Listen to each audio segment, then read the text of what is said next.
Ayun mga tol, welcome back na naman sa ating YouTube channel mga tol.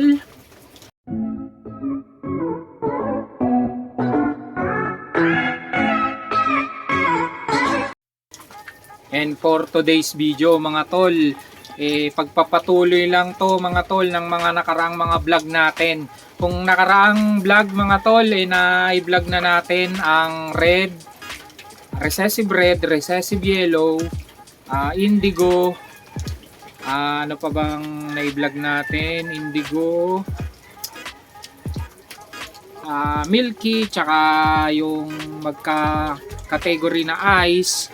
Ngayon mga tol, ipapakita naman natin yung qualmon tsaka almond mga tol. Tulad ng ginawa ko nung huling vlog, manghihiram uli tayo ng picture ng qualmon tsaka almond dahil wala tayo nun. Kaya ayun, nanghiram tayo ng picture kay Tol Bitoy ng Cavite City at syempre kay Sir Rodel Mendoza ng Imus mga tol, para may maipakita tayo sa vlog, may pakita natin sa mga nanonood sa atin na ito pala ang kulay ng almond tsaka qualmon mga tol. Sa mga katulad natin mga tol na newbie at sa hindi mahilig sa ganitong kulay, malilito ka mga tol dahil halos magkahawig sila.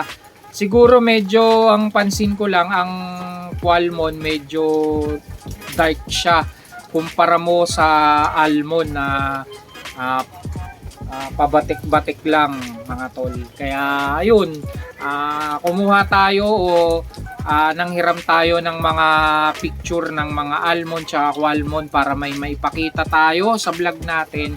At syempre sa mga gustong pumasok sa ganitong kulay na rare, alam na ang mga kulay at syempre kung ano ang pipiliin nilang quality color mga tol. Kaya tara mga tol at samahan nyo ako sa vlog na to para makumpleto na natin ang mga pwede nating i-entry sa genetics sa darating na September 23 mga tol. Malapit na, halos isang linggo na lang mga tol at mag-show na. Kaya yun mga tol, samahan nyo ako. Pero bago ang lahat mga tol, update ko muna kayo sa aking isa sa mga binibreed ngayon na medyo gumigewang-gewang ang mga market. Pero syempre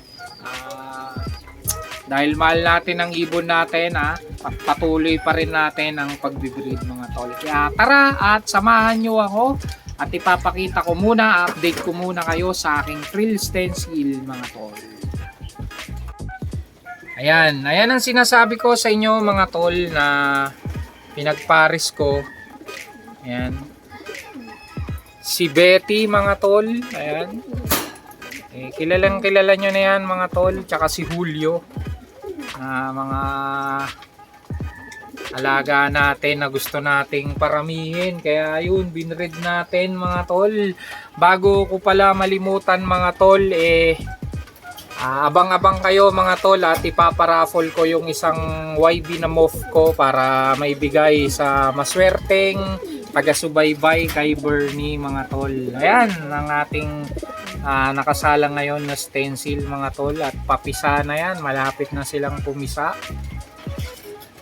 Ayan, si Betty, solid di ba mga tol?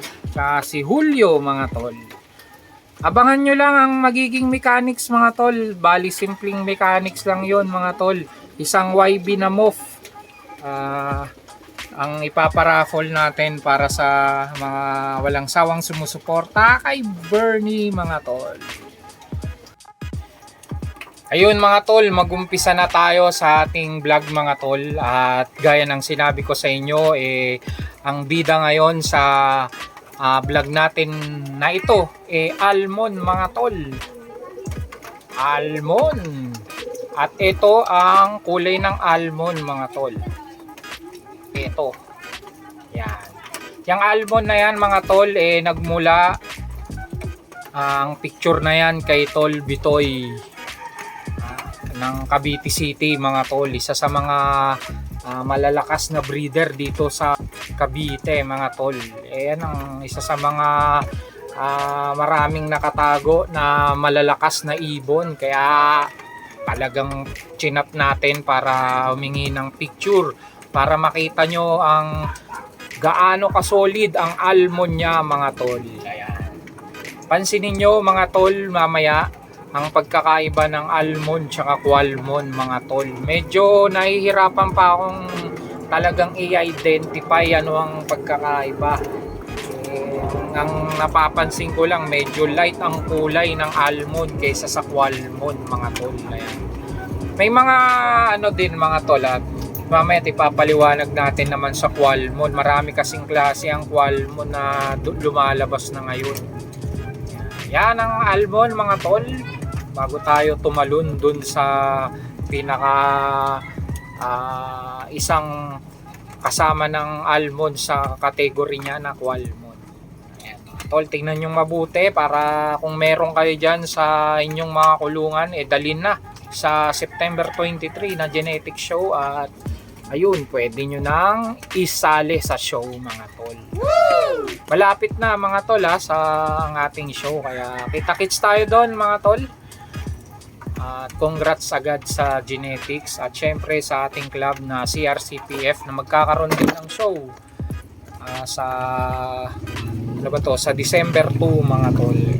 Abang-abang lang sa mga magiging update ng ating show sa December. Pero sa ngayon, ito munang September 23 show ang ating pagtuunang pansin. Yan. Kita nyo na ba lahat mga tol? Anong uri ng ibon ng almond mga tol? Ayan. Okay, talon na tayo sa kabila. At ito ay qualmond mga tol. At ito yun. Yan. Yan mga tol, isang klase ng ibon na tinatawag na qualmond mga tol. Marami tayong mga klase ng qualmond na lumalabas mga tol. Hindi ko masyadong ma-explain sa inyo ng kalaliman dahil konti lang ang kaalaman natin dyan.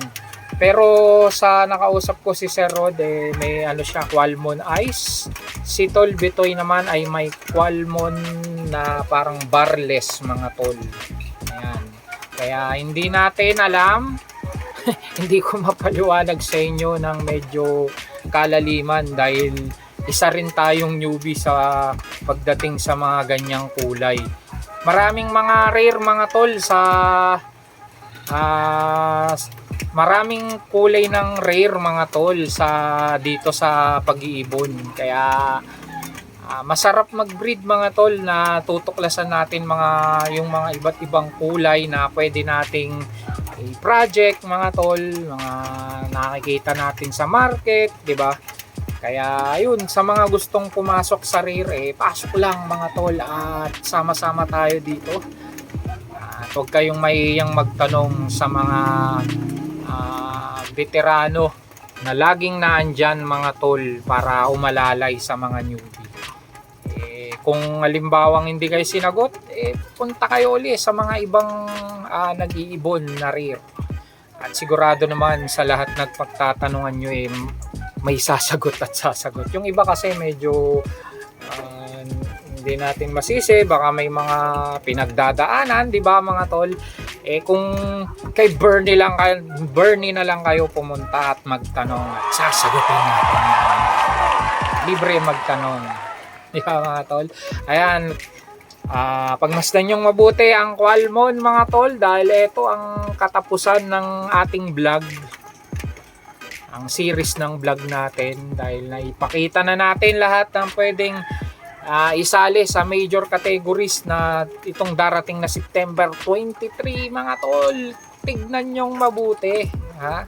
Baka meron kayo dyan sa inyong loft, pwede nyo nang isali, pwede nyo nang dalhin para naman magkita-kita tayo doon at magkadaupang palad mga tol. Medyo malalim ba ang Tagalog mga tol? Wow. Ayan mga tol, sina-shoutout ko pala bago ko malimutan ng aking kaibigan na si Engineer Jojit mga tol. Shoutout sa iyo Engineer, at sa mga susunod na vlog natin shoutout natin yung mga laging walang sawang sumusuporta kay Bernie mga tol. Ayan, hanggang dito na lang tayo mga tol. At gaya ng lagi kong sinasabi sa inyo mga tol, na mag-ingat kayo lagi saan man kayo naroon, at God bless.